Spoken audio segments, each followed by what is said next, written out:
오늘 강의를 이제 시작할 텐데요. 제목이 신불습합이잖아요. 이제 신불.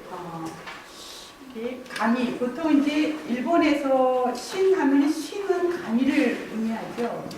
그 다음에 불 하면 이제 부처인데 보통 이제 일본에서는 토토케 그렇게 부릅니다. 이 신과 불이 서로 습합되었다. 이 습합이라는 개념도 상당히 어려운 개념이고, 이게 뭐 신과 불이 어떻게 습합이 됐다는 말인가? 이게 이제 일본 종교의 굉장히 그 특징 중에 하나라고 말씀드릴 수 있고, 그렇지만 꼭 일본 종교에만 이런 습합이 있느냐면 그렇지는 않아요. 세계 종교사 안에 이 습합이라고, 특별히 이제 신불이라고 보기보다는 이제 습합이라는 것 자체가 그 세계 종교사 안에서 이렇게 이루어진 그런, 이제 여기 제가 썼듯이 다른 외래의 종교 문화를 받아들일 때 그 문화와 기존에 있는 문화 사이에 그 일어나는 현상, 종교 현상, 그런 것들을 보통 습합이다 이렇게 이제 표현을 합니다. 그래서 여기서는 그 싱크레티즘이라고 보통 이제 이야기를 하는 부분인데요. 여러분들 이해를 돕기 위해서 우리 한국의 불교 사찰을 가게 되면 불교 사찰 내에 칠성각, 산신각이 있어요. 그죠? 그럼 이거는 뭐고 이건 뭔가요? 이거는 불교인가요? 아니죠. 그럼 뭔가요? 민속 샤머니즘적인 것이 불교 내에 좀 같이 공존하는 거잖아요. 이제 칠성각은 이제 북두칠성을 신으로 신격화해서 모시는 그런 곳이고, 여기 산신을 모시고 있으니까 이것이 불교 사찰 내에 공존한단 말이죠. 그러니까 우리나라 역사 안에서 샤머니즘을 불교가 수용한 것이에요. 수용해서 그것을 그 사찰 내에다가 이렇게 이제 둔 것이잖아요. 이것도 하나의 이제 습합의 하나의 현상이다. 이제 그렇게 볼 수 있습니다. 자, 근데 이제 습합이라고 하면 보통 어떻게 말씀드리겠습니다. 어떤 물질, 여기 지금 내가 초콜릿 예를 들었는데, 초콜릿이 사실은 뭐 초콜릿의 재료하고 설탕, 우유 뭐 여러 가지 것들이 섞어서 이제 초콜릿이라는 하나의 이제 과자를 만들어낸다는 거죠. 이거는 완전히 섞인 거죠. 완전히 섞여서 새로운 맛을 내는 거잖아요.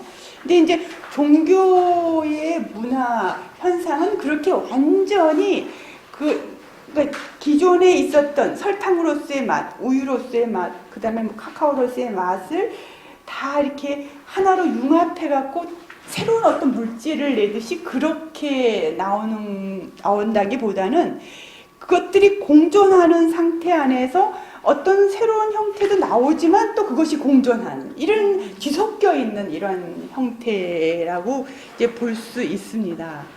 예. 그래서 여기 지금 그 일본 학자들이 그 일본 종교, 특별히 종교 문화를 이렇게 고두름이라고 표현을 했어요. 고두름. 그러니까 고두름이라는 것은 어떤 것이 먼저 물이 돼서 그 다음에 또 다른 것이 또 내려와서 이렇게 차곡차곡 이렇게 쌓여서 고두름을 형성하듯이 그런 어떤 종교 현상을 이제 습합에다 비유를 한 것이죠. 고두름 또는 용광로, 늪지, 도가니, 또 뭐 조립 공장, 뭐 여러 다양한 이제 이런 용어들을 이제 사용을 합니다. 예, 어쨌거나 이 많은 그 습합 현상 중에서 특별히 이제 일본의 종교는 그 습합 현상이 두드러지고 굉장히 중요한 그런 이제 자리를 차지하고 있다라는 것을 이제 먼저 말씀드리고요. 이 신불 습합이 사실 일본에서 고유하게 있었다기보다는 중국에서 이미 이 신불 습합의 현상이 이제 보여지고 있어요. 이제 사료 안에 그런 것들을 이제 볼 수 있는데, 여기 제가 뭐 간단하게 지금 거기 신신 이탈과 호법 선신이라고 하는 두 용어를 여러분들 기억하시면 됩니다. 신신 이탈. 신이 이게 신이 자신의 몸을 이탈했다. 그런 의미예요. 이게 신의 몸을 이탈했다. 이런 의미로 신신이탈이라고 이제 보여주는 건데, 거기 지금 그 중국의 출삼장기집의 그 안세고전에 보면 이제 그 얘기가 여기 나오고 있습니다. 뭐라고 나오냐면, 그 승려인 안세고에게 신이 나타나서 자신이 출가 수행 중에 화를 잘 내는 성격을 제어하지 못해 신이 되었는데 죽은 후 지옥에 떨어지게 될 것이니 자신을 위해서 탑을 세워달라는 그 부탁을 했다. 그래서 안세고가 절을 세워주었다. 그렇게 돼. 혹시 좀 더우세요? 선생님 부채질 어디 가면 여기 지금 뒤에 어디 갔나 보네. 여기 혹시 뒤에 조금 여기 틀어주라고. 예. 자, 그래서 이거 뭐냐면, 그러니까 신이 이게 신이탈이잖아요. 그러니까 신이 하나의 중생으로서 신을 하나의 중생으로 보는 겁니다.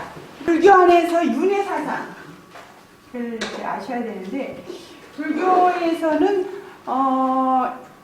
내세관이 이게 한번 죽게 되면은 그 다음 번에 이걸 육도윤회라고 이렇게 얘기해요. 육도윤회. 6가지의 도는 그런 이제 그 윤회가 있습니다. 그러니까 뭐 축생으로 태어날 수도 있고, 여러분들은 지금 불교적으로 하면 인간의 몸으로 태어나신 거잖아요. 근데 여러분들이 그 다음에 인간으로 태어날지, 아니면은 축생으로 태어날지, 아니면 신으로 태어날 수도 있어요. 신도 하나의 그 윤회 과정의 하나예요. 이게 참 재밌죠. 불교에서는 신을 그 윤회하는 그 육도윤회의 한 존재의 형태라고 이렇게 봅니다. 자, 그래서 불교의 신에서는 신이 죽나요? 응? 신이 죽어요.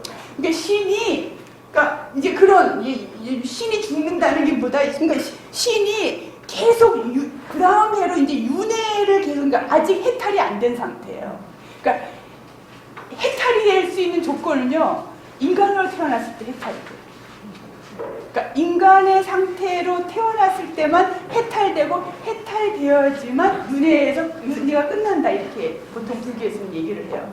자, 그러니까 이 가미로 태어나도 사실은 해탈이 안 되는 거예요. 계속 윤회의 과정이니까 영원히 계속 해탈되지 않은 상태의 가미로도 남아있을 수 있는 거예요. 아니, 일본의 가미는 그렇지만 불교에서의 신은 또 그렇진 않잖아요.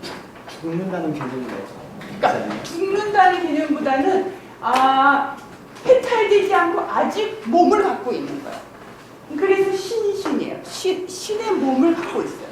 해탈되지 않은 상태예요. 그래서 여기 지금 나오는 것이 바로 그런 불교의 윤회적인 관념을 갖고 이제 여기서 봐야 되는 거거든요. 그래서 신이 자신이 출가 수행 중 화를 잘 내는 그러한 성격을 제어하지 못해서 신이 되었는데 죽은 후에 지옥에 떨어질 것이니 자신을 위해서 탑을 세워달라. 그러니까 자신이 그 몸을 이탈하는 이제 그런 개념을 여기 지금 우리가 엿볼 수 있는 그런 것이다. 그래서 신신이탈이라는 것이 그 중국의 신불수팝의 하나의 양상이고, 또 하나는 뭐냐면 가미가 불법을 수호하는 호법신으로 등장하는 거예요. 이제 호법신. 이 두 가지 지금 신신이탈이라는 개념과 이제 호법신. 그러니까 호법신이라는 거는 뭐냐면은 신이 불법을 수호해주는 하나의 힘으로서 존재하는 이제 이러한 것이죠. 이 두 가지가 중국 사료집에 나오는 건데, 이것이 바로 일본에 가서 아주 더 두드러진 양상으로 이렇게 나타나는 것을 우리가 볼 수 있습니다. 여러분도 거기 일본의 신불수팝을 보시게 되면 자, 거기를 보시죠. 자, 일본에는 그런 그 태고 쪽부터 태고 시대부터 다이카 계신이라는 거 들어보셨나요? 다이카 계신이라고 하는 거는 뭐냐면은 그 소가시라고 일본 역사를 조금 아셔야 되는데 이 소가시라고 그 하나의 시족이 있었어요. 이 시족이 사실은 백제 후손이에요. 이 백제 후손인 소가시가 그 일본으로 건너가서 그 권력을 잡게 돼요.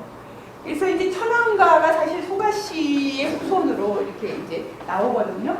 근데 이 소가시의 그 대를 잇던 이 소가시가 권력을 잡던 그것이 그 다른 천황에 의해서 여기가 이제 끝나게 돼요.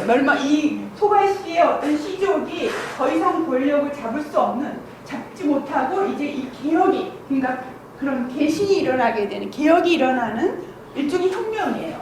이제 이런 혁명.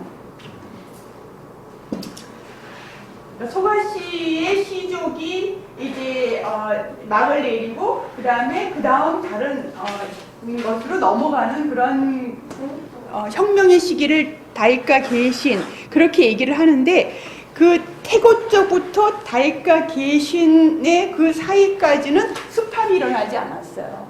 그래서 그거를 뭐라고 얘기하냐면 고신도 그렇게 이야기해요.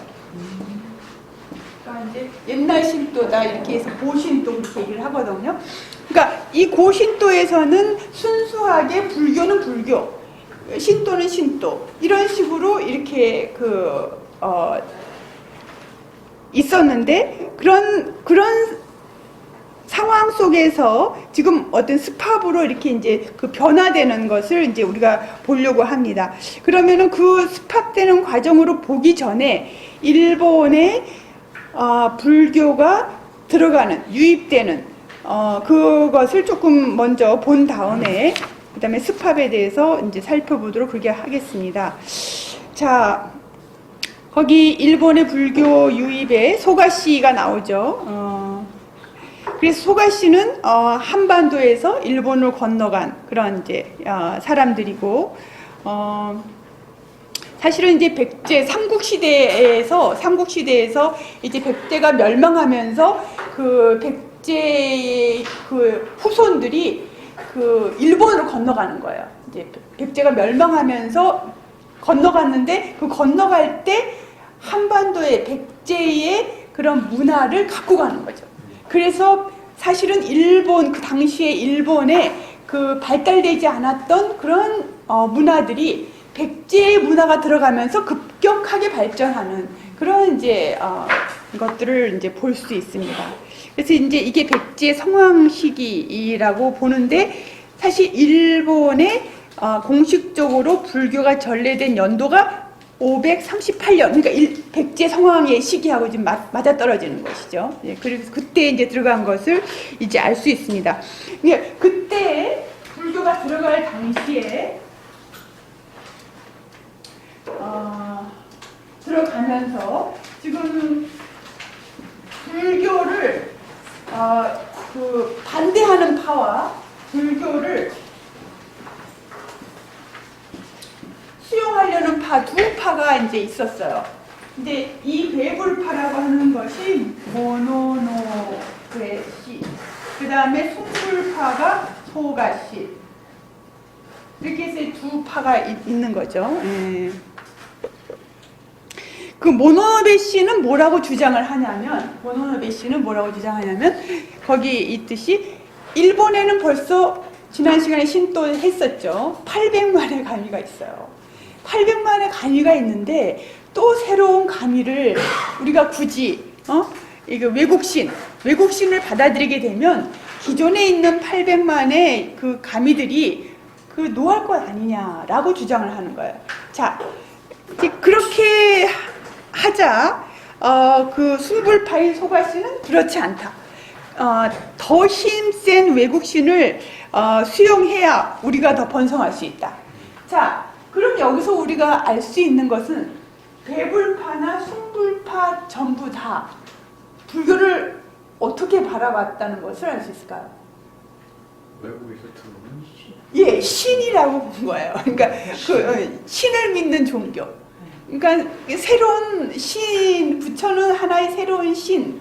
그러니까 불교에 대해서 그렇지, 그렇게 가미가 하나의 추가되는 이제 그런 양상으로 지금 이제 바라보고 있었다는 것을 이제 알 수 있습니다. 이제 그렇지만 이 순불파 쪽, 소가시 쪽이 그러니까 당시의 국제 정세에서 우리가 지금 불교를 받아들이지 않으면 안 된다라는 주장이 먹혀 들어갔고 결국은 이제 순불파 쪽에 이제 그 손을 들어서 이제 불교가 이제 대두되는 그런 양상을 띠게 됩니다. 자, 불교 유입되는 그 과정 안에서 소가시의 그 후손 쪽으로 그 쇼토쿠 태자 들어보셨죠? 성덕 태자라고 하는 쇼토쿠 태자. 이 쇼토쿠 태자가 이제 불교를 일본에 정착시키는데 굉장히 중요한 역할을 했다. 그의 스승은 고구려에서 온, 그러니까 고구려 백제 이쪽을 통해서 승려들이 이제 일본으로 건너와서 일본의 불교를 전파하는데 쇼토쿠 태자의 그 스승은 고구려 해자였습니다. 그래서 그 해자로에게 그 대승불교에 대한 가르침을 받고 또 쇼토쿠 태자가 자신의 고모인 황제에게 승만경, 대승불교 경전인 승만경을 강의할 정도로 굉장히 그 불교에 대해서 조예 깊었다는 것을 알 수 있고, 쇼토쿠 태자는 불교의 유입뿐만 아니라 헌법을 제정했어요. 이게 이제 17조 헌법. 자, 이 중에 이 17조 헌법 내용 중에 보면 거기 1조, 2조 이렇게 지금 나와 있죠. 거기 1조. 혹시 선생님 거기 1조 좀 읽어주시겠어요? 1조 읽어주시겠어요? 1조는? 예? 제1조는 쇼토쿠 태자의 그 헌법의 제1조는 제1조는 화를 귀하게 여기며 사람과 거스르지 않을 것을 원으로 하라. 위로 화하고 아래로 목하면 이런 무슨 일이라도 성취할 것이다. 2조는 독실히 삼보를 신앙하라. 3조는 천왕의 명을 받으면 반드시 따르라. 구는 천, 시는 지, 천은 만물을 덮고 지는 만물을 제한다. 네, 이제 뭐 1조부터 3조까지인데 이 내용을 지금 우리가 주목해야 되는 것은 이 내용 안에 불교적인 내용이 헌법에 들어가 있다는 사실이에요. 특별히 제 1조에 보면 화라고 나오죠. 화는 불교에서 이 화라는 게 불교의 그 화사상. 일본을 그런 일본 음식하면 화식이라고 하죠. 후쿠. 그러니까 그런 것도 있고, 하여튼 화라는 화사상 하면 일본 사상을 이제 이야기를 하는데, 자, 여기서는 그것뿐만이 아니라 삼보. 이제 화라는 것, 그 다음에 두 번째는 삼보. 삼보는 뭘 의미하는가? 이게 불교의 교리 중에 핵심적인 교리 중에 하나예요. 뭔가요? 세 가지 보물이죠. 예. 네? 불법승이에요. 예, 불법승. 불법승이에요.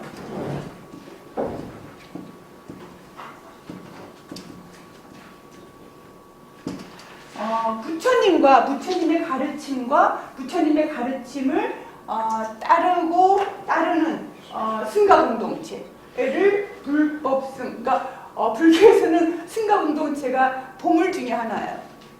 카톨릭은 그렇게 안 하죠. 카톨릭에서는 삼보 중에 들어가지도 않아요.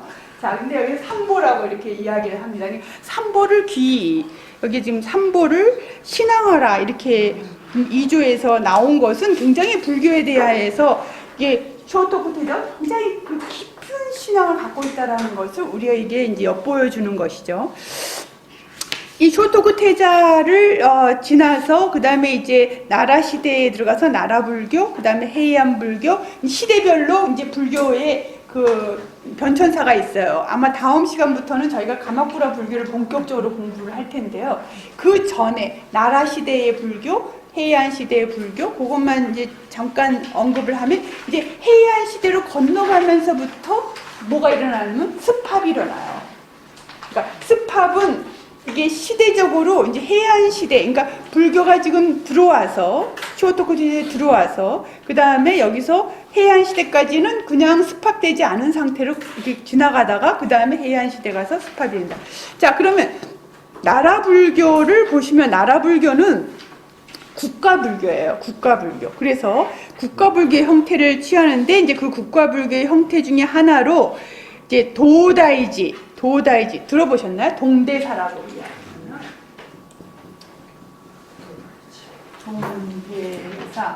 동대사라고 쓰고 이거 일본말로는 도다이지 그렇게 읽어요. 자, 제가 도다이지를 이제 좀 이따 보여주겠어요. 이 도다이지를 그 도다이지는 그 쇼무천황 때 지어진 것으로서 여기에는 거대한 목적 건물이 여기에 세워졌고 여기에 16m 어마어마한 청동 대불이 여기에 그 안치가 되어 있는 거예요. 자, 이거는 이제 그 국가불교라는 성격을 잘 드러내주는 그런 이제 사찰이면서 대불이라는 사실을 알 수 있죠. 그러니까 이 불교가 부처님이 국가를 수호해주는 그런 존재로서 이게 크게 이제 지은 것이죠. 자, 근데 여기서 지금 우리가 주목해야 될 것은 이때 이 불교 이렇게 사찰 도다이지를 짓고 대부를 짓고 그럴 때 여기 지금 741년 나라의 도다이지라는 도다이지의 거대한 불상을 하기에 앞서서 불상 건축 계획을 이세 신궁에 모시고 있는 아마테라스 신에게 아뢰었다는 사실이에요.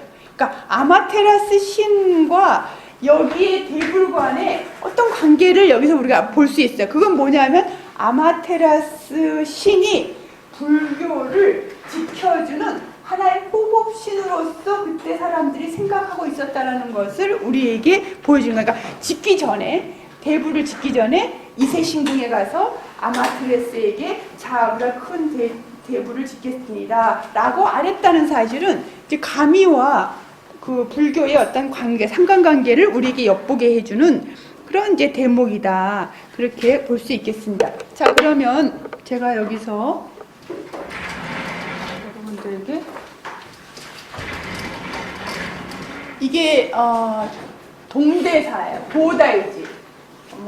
목조 건물. 물론 그 당시에 지었던 그 목조 건물에는 이제 중건이 돼갖고 새롭게 됐지만 그래도 하여튼 이런 모습을 이제 볼 수 있고요. 그다음에 이거 안 되지?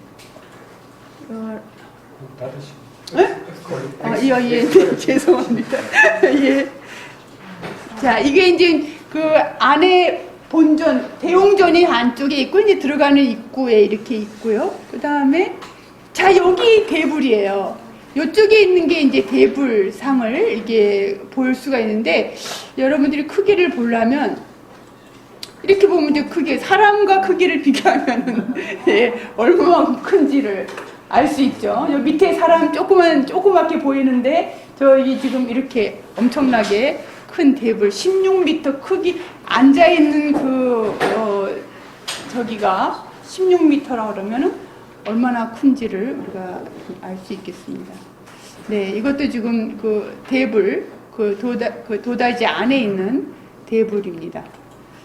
네, 요거는 조금 이따 제가 하찌만 궁인데 조금 다시 강의 조금 이따 제가 하면서 다시 보여드리겠습니다.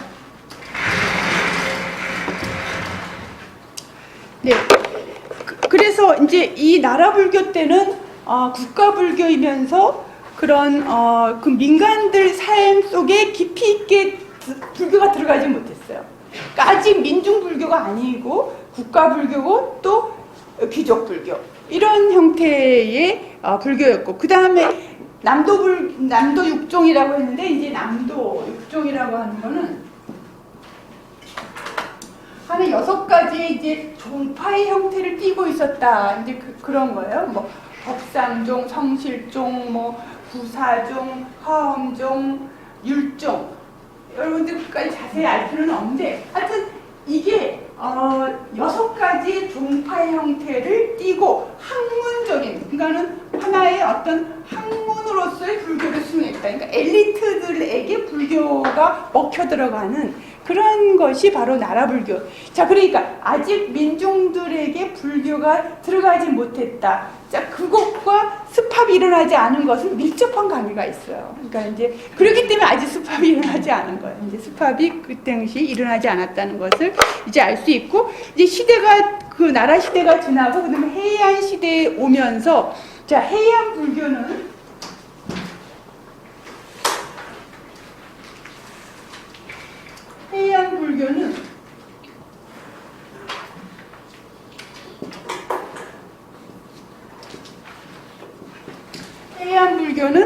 크게 2가지 종파가 당시에 유행했는데요. 하나는 천태종이라는 파이고 또 하나는 진원종.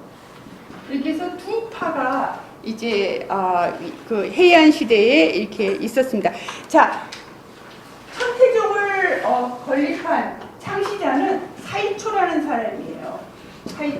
사이초의 문제의식은 뭐였냐면은, 이렇게 나라 시대가 국가불교이고 귀족불교이니까 이걸 어떻게 하면 뭐 좀 더 그 민중들 속으로 들어가고 수행하는 그런 불교의 핵심은 사실은 수행이지 않습니까?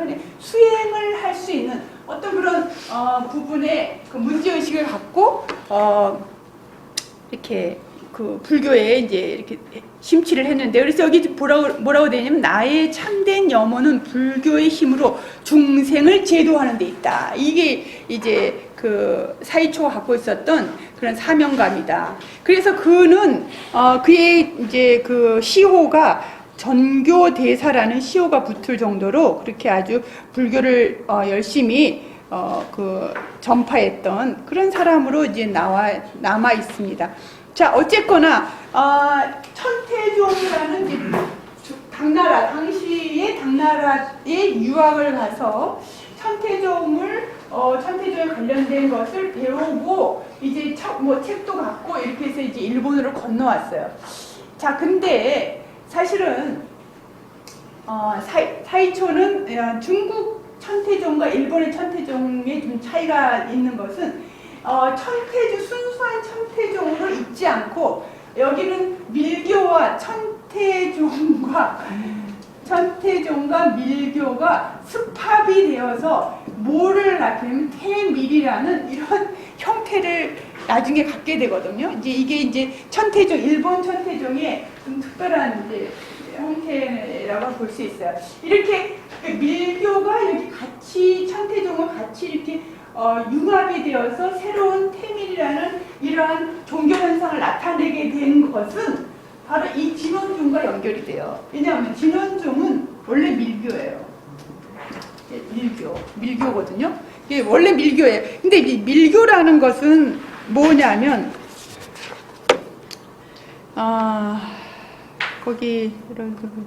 하여튼 밀교라는 것은 어떻게 표현을 해야 되나? 그러니까 원래 밀자라는 게 이렇게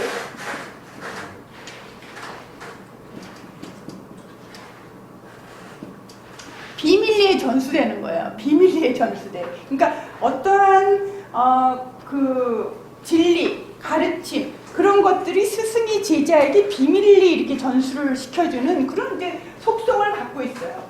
이제 그래서 여기는 굉장히 주문 그런 부분들이 발달되어 있어요. 주문, 주술 이런 부분들이 발달되어 있어요. 자, 이렇게 밀교가 갖고 있는 이러한 성격들이 이제 민간인에게 이렇게 흡수가 되게 돼요. 이제 민간인들에게 흡수가 되는, 그래서 민간뿐만 아니라 당시에 뭐 귀족들에게도 이러한 부분들이 흡수가 되면서 이쪽이 훨씬 진원적인 천태종은 굉장히 학문적이에요. 왜냐하면 천태종은 여러분들이 그 법화경을 공부하시면 굉장히 이게 이제 학문적인 부분이거든요. 그래서 이게 학문적인 것 반해서 여기 진원종은 굉장히 밀교적이고 주문, 주술을 중심으로 하기 때문에 이게 민간적인 거 굉장히, 그러니까 어떻게 해요? 당시에 이 진원종이 유행했어요. 해안 시대에 유행했어요. 해안 시대에 이게 유행을 하니 사이초가 이 밀교적인 것들을 천태종에 수용한 거예요. 그래서 이제 태밀이라는 것이 이렇게 만들어지게 되는 그런 양상을 갖게 되었다. 그 천태종이 지금 중국의 천태종이 따로 있었고 사이초는 중국의 천태종을 들여온 네, 맞습니다. 들여왔는데 창시했다고 그러니까 그러니까 일본의 천태종을 창시했어요. 그러니까 원래 저기 중국의 천태종은 지의가 창시했고 이제 가서 그러니까 일본의 천태종을 이제 사이초가 창시하면서 각 나라에 8개월밖에 없었거든요. 8개월만 유학 갔는데 8개월 여러분 생각해보세요. 현실적으로 8개월 가서 공부해갖고 얼마나 깊이 있게 공부를 했겠어요. 사실은 이 진원종을 했던 사람은 쿠우카이는 같이 사이초 같이 견당사로서 중국에 건너갔는데 오래 있었어요. 한 2년 정도 있었어요.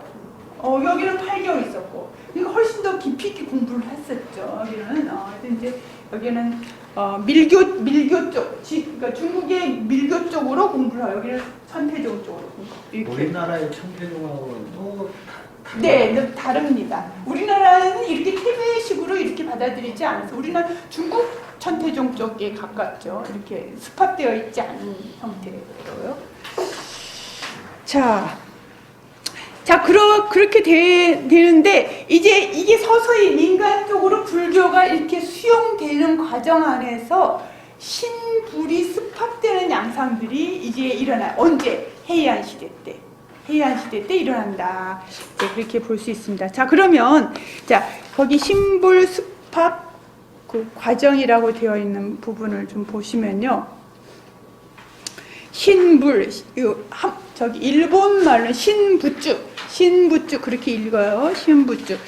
이 신부주라는 것은 이게 아주 재미있는 것인데요. 이게 묶여서 가미와 부처가 마치 이게 어디가 가미고 어디가 부처인지 구별되지 않는, 그러니까 혼용돼서 이 용어가 사용되었다. 이렇게 이제 볼 수 있는 거예요. 그러니까 가미와 부처라는 것이 그렇다고 동일한 것도 아니면서 뗄 수도 없고 이런 아주 복잡한 이런 양상입니다. 그러면 어떻게 이런 신불이라는 개념이 일본에 정착되었는가? 이제 그거를 보려면 일본에서의 신불 습합 과정을 우리가 좀 볼 필요가 있는데, 여기서 아까 중국 신불 습합의 과정 안에서 여러분들에게 제가 말씀드렸던 두 가지, 기억해야 되는 두 가지는, 하나는 뭐였죠? 신신이탈이었죠. 여기 신신이탈이 그대로 일본에 건너와서 그대로 신신이탈이라는 현상이 여기 일본에 일어나고 있는 것을 이제 볼 수 있습니다. 그러면 일본에서 신실이탈이라고 하는 것은 어떤 양상을 띄었는가를 보면 신사 안에다가 사찰을 짓는 거예요. 신사 안에다가 사찰을 지어요. 신사 안에 지은 사원을 신궁사라고 해요. 신궁사라고 해서 이게 신궁사를 건립하게 되는 것을 볼 수 있어요. 두 번째는 아까 말씀드렸듯이 이제 이게 신신이탈. 두 번째는 호법신으로 등장하는 거예요. 세 번째는 이게 이제 복잡한 것인데요. 이게 이제 여러분들이 오늘 처음 듣는, 다른 것도 처음 듣지만 본지수적이라는 좀 어려운 단어, 용어가 나옵니다. 이 세 가지가 바로 일본의 신불습합의 세 가지 양상이다. 이렇게 이제 보실 수 있는데요. 한 가지를 이제 제가 좀 설명을 해보도록 하겠습니다. 거기 어디를 보시냐면 원래 이제 이거 두 개는 아까 설명했으니까 조금 이제 여러분들이 좀 개념이 들어왔죠. 근데 요게 개념이 좀 안 들어왔죠. 본지 수적이라는 개념. 거기 한자를 보시면은요. 본지, 본래의 땅에 그림자를 들이우는 거예요. 그죠? 본지에 한문이 좀 어려워. 저 이렇게 쓰는 건데 이 본지 수적이라는 본지 본래 땅에다가 어떤 흔적을 들이운다. 이제 뭐 그냥 그 개념 자체가 그래요. 자, 그러면 이게 뭔 말이냐 하면 본지 수적이라는 것은 본지가 뭐냐면은 부처예요. 불교의 부처가 어떤 흔적을, 어떤 몸을 이렇게 바꾸어서 드러내는 거야. 그러니까 부처가 몸을 바꾸어서 모습을 드러냈다. 어떤 모습으로 드러냈냐면 가미로 드러내는 거야. 가미로. 그래서 본지는 부처고 수적은 가미로. 이렇게 드러나는 이러한 종교 현상을 갖다가 본지 수적이라고 이렇게 불러요. 자 그러면 거기 보시죠. 거기 스지 겐노스케라는 사람이 거기 지금 신불 관계를 전개한 것이 나오잖아요. 거기 보면 거기 뒤에 선생님 한번 읽어주실래요? 가미가 불법을 기권. 안 되겠다.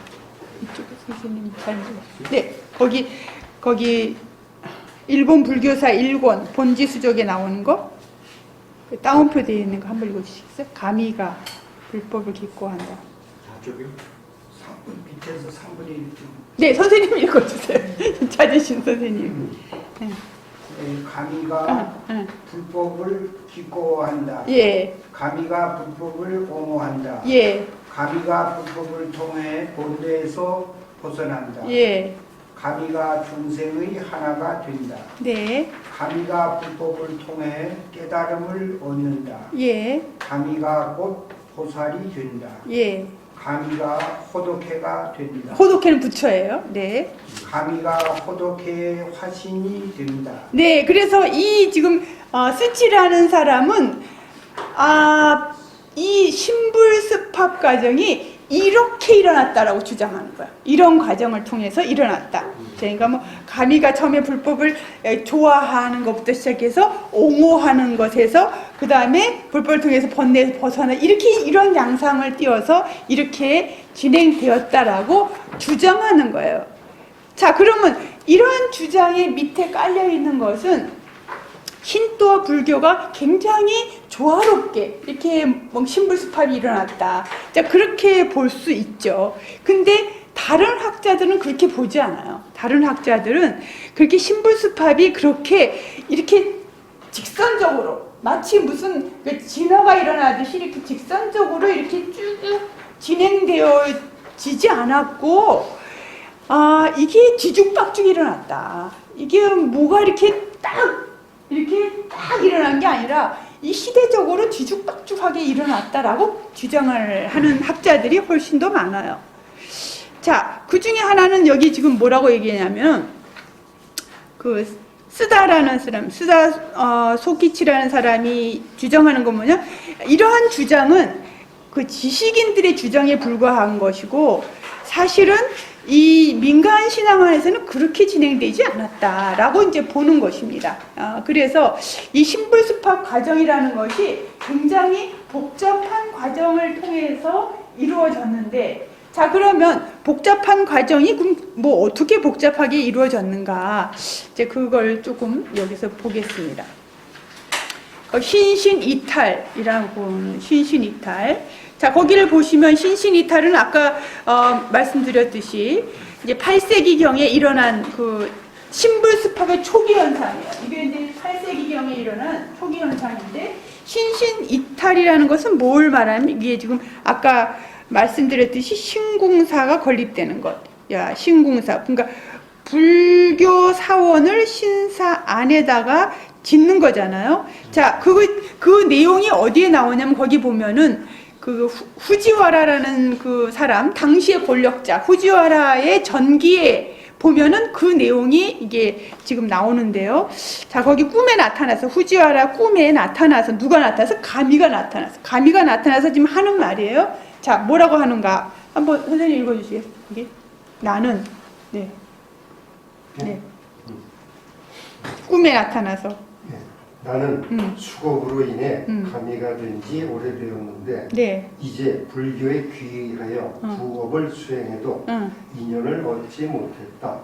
나를 위해 절을 세워 나의 소원을 풀어다오. 그렇게 하여 후지와라가 세운 신산에 절을 지었다고 합니다. 네, 이게 신사 내에다가 신궁사를 지었다는 거죠. 예. 이제 그 내용, 그 지었는데 그 지은 것이 바로 그 가미가 신신이탈하는 거예요. 몸을 자신이 그 가미가 된 지 오래되었는데도 아직 복업을 수행해도 인연을 해탈하지 못한 거예요. 해탈하지 못했으니 내가 해탈할 수 있게끔 나를 위해서 그 신사 안에다가 절을 지어달라. 이렇게 해갖고 신궁사 절을 짓게 되었다. 이제 이렇게 하는 거죠. 그러니까 이러한 내용의 그 밑바닥에 깔려 있는 것은 가미가 하나의 중생으로 지금 등장하고 있는 것을 알 수 있어요. 그래서 가미가 자신의 가미의 몸을 떠나서 이탈해서 불교에 귀의하기를 원한다. 그러니까 불교에 귀의하기를 원한다는 것은 인간의 몸으로 내가 태어날 수 있도록 그렇게 나를 위해서 그렇게 해달라. 이런 이제 내용을 여기 지금 볼 수 있습니다.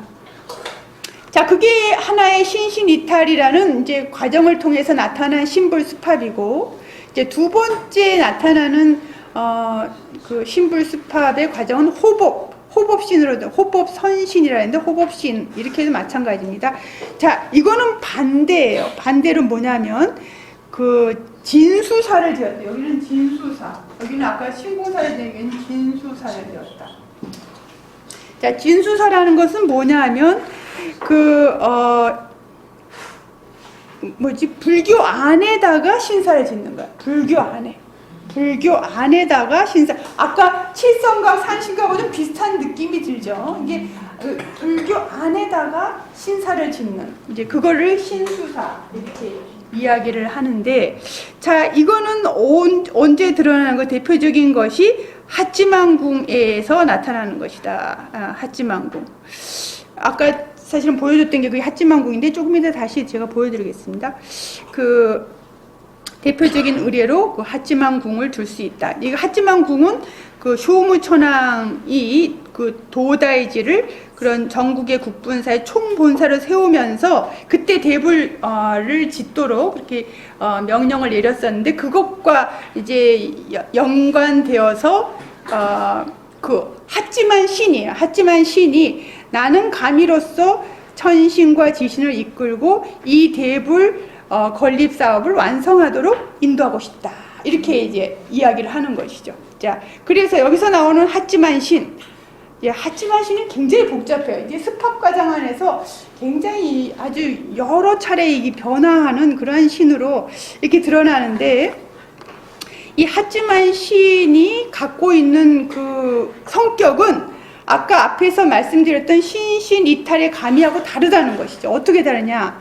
바로 중생으로서의 가미가 아니라 불교와 사원을 수호하는 가미로서 등장하고 있다. 그래서 가미가 호법신으로 등장하는 가미. 여기서는 중생으로서, 여기서는 중생으로서의 감이었죠. 여기는 호법신으로서의 감으로 등장합니다. 자, 그래서 호법선신의 관념 안에서 이 하찌만 신을 또 보살이라는 것도 이제 부른다. 보살이라는 개념으로도 부른다. 예, 이렇게 나와 있습니다. 네, 이 두 가지 지금 살펴봤고, 이제 요 한 가지 본지수죠. 본지수적에 대해서 볼 텐데요. 아까 이거 하찌만궁 이거 하나 보여주면, 이게 하찌만궁. 이게 하찌만궁. 하찌만궁 이렇게 뭐 이 신사는 이렇게 앞에 이렇게 들어가면서 이게 저기 뭐지? 이렇게 이렇게 이렇게 뭐라 그러지 저거를? 그렇게 앞에 이렇게 있어요. 그거 있고 또 이렇게 빨간색을 굉장히 많이 사용하는 걸 알 수 있어요. 빨간색. 도리하고는 다른데 도리하고는 달라요. 저기 네? 하찌만궁이 도다이지 있는 쪽에 있어요. 나라에 있어요. 그러니까 이게 나라의 대부라고 연결되어 있습니다.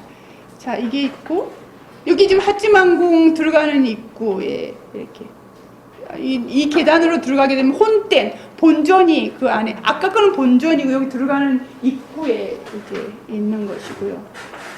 아, 요거는 좀 다른 겁니다. 이거는 좀 이따 보여드려야 됩니다. 다시. 그럼 하찌만궁은 진수사 안에 있는 건가요? 아니면 도다이지 안에 또 이렇게 있는 건가요? 아, 그러니까 도다이지 옆에 하찌만궁이 있어요. 도다이지 옆에. 그럼 여기 진수사는? 진수사라는 이름이 하찌만궁하고는 또 달리 그 안에 그러니까 진수사의 일종이라고도 볼 수 있겠네요. 근데 지금 진수사의 일종이라고 볼 수 있겠네요. 하찌만궁이 그 안에 지어져 있는. 조금 제가 진수사는 이것만 있는 건 아니고 다른 다양한 이제 진수사들이 있는 것이죠. 그 중에 하나를 제가 예로 들은 것이죠. 그렇게 보시면 될 것 같습니다. 자, 그러면 그 다음에 본지수적에 대해서 이제 살펴보도록 하겠습니다.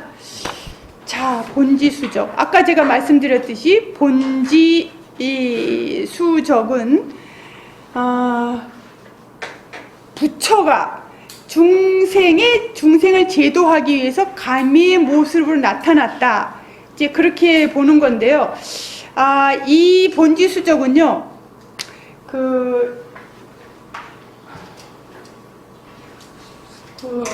천태종의 법화경과 연결돼요. 법화경 읽어보신 분들이 있으실지 모르겠는데 여기 28품으로 되어 있어요. 이렇게 품을 나눠져 있는데 그 중에 앞에 전반부의 14품과 후반부의 14품이 조금 다른 성격을 띠고 있어요. 전반부에 있는 14품은 정문이라고 얘기해요. 이걸 정문. 여기는 본문. 이렇게 부르는데요. 여기 지금 정문이라는 것, 본지수적의 적자를 쓰죠. 흔적인 적자를 이렇게 적문. 여기는 본문. 이렇게 본문이요. 그러면 이게 지금 뭘 말하고 있는 거냐면, 본이라는 것은 영원한 붓다. 영원한 붓다를 본이라고 하고 그 본이 임시로 나타난 것을 적이라고 해요. 자, 그러니까 이 사실은 이게 영원한 붓다. 이게 뭐 영원한 붓다라고 얘기해요? 뭐 영원한 붓다? 영원한 부처. 영원한 부처라는 것이 우리 그리스도교에서 얘기하는 이거는 지금 영원한 부처가 임시로 모습을 임시로 드러난 부처. 자, 이 개념을 잘 알려면 삼신불 사상을 알아요. 삼신불. 혹시 들어보셨나요? 삼신불? 몸이 세 가지로 드러나는 부처의 모습을 갖고서 삼신불 그렇게 이야기를 합니다. 자, 첫 번째는 법신불이에요. 두 번째는 보신불. 세 번째는 응신불 또는 화신불. 여기 응신불이라고도 하고요. 예, 불교의 교리 중에 하나인데요. 법신불이라는 영원한 부처예요. 법신불이 영원한 부처. 그러니까 그 비로자나불 부처님 이 법신불에 이제 해당되죠. 그러니까 진리 그 자체, 여기 이제 진리 그 자체, 법이라는 게 불법이라는 게 이제 진리를 말해. 부처님이 가르치시는 그 진리 자체. 이제 그거를 하나의 인격화해서 부르니까 이제 불자가 부처가 붙은 것이죠. 이제 보신불 하면은 보살 개념으로 여러분들이 이해를 하시면 되죠. 그리고 화신불이라고 하면은 화신불은 석가모니, 대표적인 화신불이 석가모니 부처예요. 그러니까 석가모니 부처님은 법신불이 모습을 드러낸 것이다. 법신불이 모습을 드러낸. 자, 그러니까 여기가 바로 석가모니 부처지. 여기가 석가모니. 여기가 법신불이면서 비로자나 부처가 되고요. 그러니까 화신, 몸을 원래는 영원한 부처인데 모습을 인간의 모습으로 드러나셨잖아요. 부처님께 드러나셨잖아요. 석가모니 부처님 드러나셨잖아요. 그래서 이 화신불, 바로 이 사상이 본지수적을 낳게 했어요.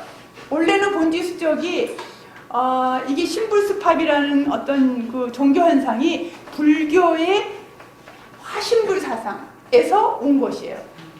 그러니까 화신불이라는 것 자체가 법신불이 모습을 드러낸 것이잖아요. 영원한 부처가 모습을 드러낸 것이잖아요. 그거를 갖고서 본지수적, 뭐예요? 부처가 가리로 모습을 드러냈다. 이런 해석이 가능케 된 것이죠. 그러니까 그 본지수적이라는 일본의 독특한 종교 현상이 어디에 근거하고 있냐면 불교의 삼시불 사상에 근거하고 있다는 것을 알 수 있는 것이죠. 자, 그러니까 얼마만큼 불교가 이제 일본에 들어가서 일본 민간인 속으로 들어가면서 불교의 어떤 교리들이 그 신도를 만나면서 새로운 어떤 사상을 낳게 한 것인데 그 새로운 사상이 바로 뭐냐면 본지수적이다.